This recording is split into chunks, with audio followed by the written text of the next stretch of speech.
يأتي اليوم الذي نلتقي فيه مع الشعب المغربي، فلهذا ما نسبش أبدا المستقبل، ندافع على حدود بلادنا فقط،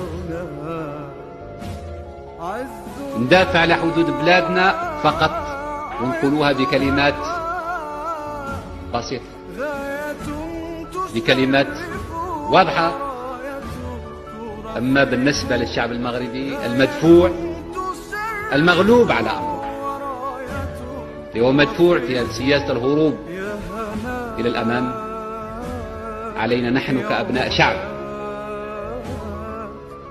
كأبناء شعب خارجين من صلب هذا الشعب، خارجين من صلب هذا الشعب، ومناش مبعوثين من السماء، مناش مبعوثين من السماء، أن ننظر دائما للمستقبل. وحتى القوات المسلحة المغربية نقول لها قد يزج بك مرة أخرى في سياسة هي ليست في صالح المغرب، هي ليست في صالح المغرب، وليست في صالح الشعب المغربي. قيل أن الشعب المغربي ساعدنا البارح وإحنا قلال الخير،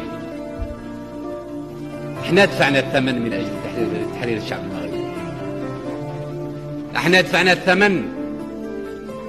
ما زالوا في هذا القاعة ناس أحياء كيف تخلوا عنا، وقعد الشعب الجزائري وحده في الساحة يقاتل بكل استماتة. إذا كان نكلم التاريخ ونكلم التاريخ الحقيقي، إحنا دفعنا الثمن، ودفعنا الثمن غالي جدا.